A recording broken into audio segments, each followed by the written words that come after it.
ప్రభునందు నాకు అత్యంత ప్రియమైనటువంటి వాళ్ళారా, మన ప్రభువును రక్షకుడైనటువంటి యేసుక్రీస్తు వారి యొక్క శుభనామములో మీ అందరికీ నా హృదయపూర్వకమైన శుభములు, వందనములు తెలియజేస్తున్నాను. ఉదయకాల సమయంలో దేవుని వాక్యాన్ని ధ్యానం చేసుకుందాము.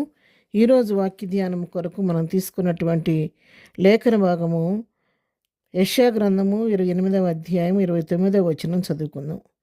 జనులు సైన్యములకు అధిపతి యెహోవా చేత దాన్ని నేర్చుకుందురు. ఆశ్చర్యమైన ఆలోచన శక్తియు అధిక బుద్ధియు అనుగ్రహించువాడు ఆయనే. దేవుని నామమునకు మహిమ కలుగునుగాక. అవును ప్రియులారా, మన దేవుడు ఆయన ఆశ్చర్యమైనటువంటి ఆలోచన శక్తి అనుగ్రహించే దేవుడు, అధికమైన బుద్ధిని అనుగ్రహించే దేవుడు మన దేవుడు. మరి బుద్ధి జ్ఞాన సర్వసంపదలు ఆయన యందే గుప్తులై ఉన్నాయని కొలస్సీ పత్రికలో దేవుని వాక్యం సెలవిచ్చిన రీతిగా బుద్ధి ప్రభు దగ్గరే ఉంది, జ్ఞానం ప్రభు దగ్గరే ఉంది, సర్వసంపదలు కూడా ప్రభువులోనే గుప్తులై ఉన్నాయి. కాబట్టి మనకు ఈ లోకంలో బుద్ధి కావాలన్నా, జ్ఞానం కావాలన్నా, సర్వసంపదలు కావాలన్నా కూడా మన దేవుని పైన ఆధారపడి జీవించాలి. మరి జ్ఞానము మనకు ఎలా వస్తుంది అని చెప్పి మనం చూసినట్లయితే సామెతల గ్రంథంలో రాయబడింది, యెహోవా యందు భయభక్తులు కలిగి ఉండుటయే జ్ఞానమునకు మూలము. మనలో ఎవరికైనా జ్ఞానం కొద్దుగా ఉంటే ఆ జ్ఞానం పొందుకోవడానికి ఒకటే సూత్రం ఏంటంటే, యెహోవా యందు భయభక్తులు కలిగి ఉంటే అదే జ్ఞానానికి మూలం.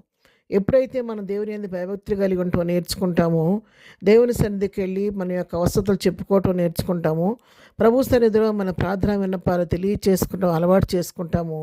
ఆయన యందు భయం అనేది, భక్తి అనేది ఎప్పుడైతే మనకు కలుగుద్దో మన హృదయంలో, అప్పుడు ఆయన అత్యధికమైన జ్ఞానాన్ని మనకు అనుగ్రహిస్తూ ఉంటాడు.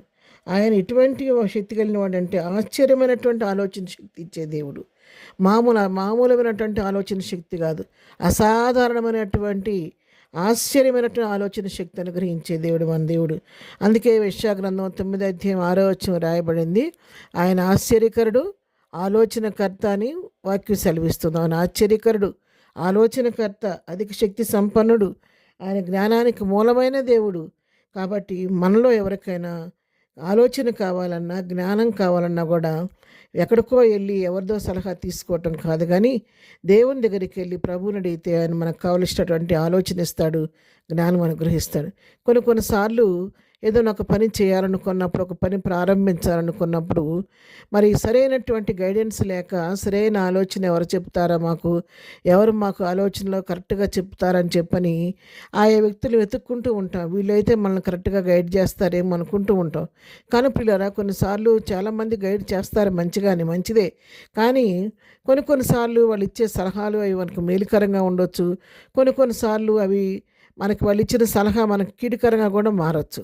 కానీ దేవుని దగ్గరికి వెళ్ళి దేవుని పైన ఆధారపడటం నేర్చుకుంటే మనకు సరైనటువంటి ఆలోచన చెప్పే దేవుడు, నడవలసిన మార్గాన్ని మనకు చూపించే దేవుడు. కాబట్టి ఆయన కరెక్ట్గా ఆశ్చర్యమైనటువంటి ఆలోచన శక్తి మనకు అనుగ్రహించి ముందుకు నడిపించే దేవుడు, బుద్ధినిచ్చే దేవుడు, అధికమైన బుద్ధిని అనుగ్రహించేవాడు ఆయన.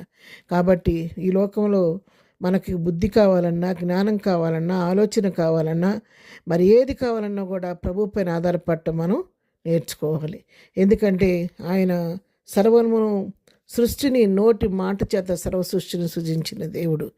ఆయన నోటి మాటలో జీవం ఉంది, ఆయనలో శక్తి ఉంది, బలం ఉంది, బుద్ధి జ్ఞాన సర్వసంపదలు ఆయనలో గుప్తములై ఉన్నాయి. కాబట్టి ఆయన్ని మనం సొంతం చేసుకుంటే ఇవన్నీ మన సొంతమే.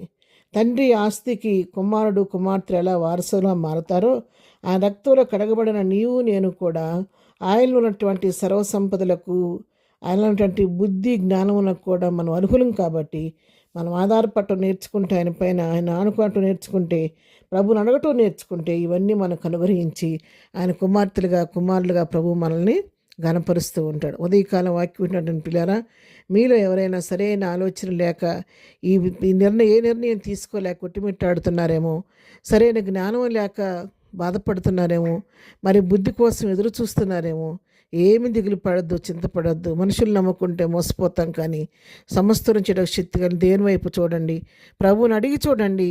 ఆశ్చర్యమైన ఆలోచన శక్తి ప్రభు మీకు అనుగ్రహిస్తాడు. వివేకాన్ని ఇస్తాడు, అధికమైన బుద్ధిని ఇస్తాడు, జ్ఞానాన్ని ఇస్తాడు. అట్లా సమస్తం చేయగలిగిన దేవుని పైన ఆధారపడి ప్రభు దగ్గర నుంచి అడిగి పొందుకొని జ్ఞానం కలిగి లోకంలో నడుచుకుందాం. ప్రార్థన. ప్రేమగల తండ్రి, పరిశుద్ధుడా, నీ పాదములకు వందనాలు.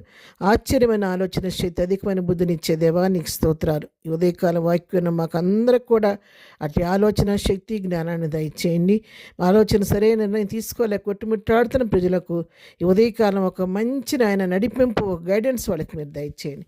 ఏదైనా మేము చే పనిపాట్లో రాకపోకలో క్షేమం దయచేయండి. ఏదైనా బర్త్డే మ్యారేజ్ చేసుకున్నప్పుడు నన్ను దీవించండి, ఆశీర్వదించండి. ఎవరికి ఏ సమస్యను మీ నామలో తీర్చమని, పునరుద్ధానపు దీవులతో నింపి నడిపించమని యేసునామములో ప్రార్థించడి పొందుకుని ఉన్నాము తండ్రి. ఆమెన్. ప్రభు కృప సదాకాలం మనందరికీ తోడై నడిపించును గాక. ఆమెన్.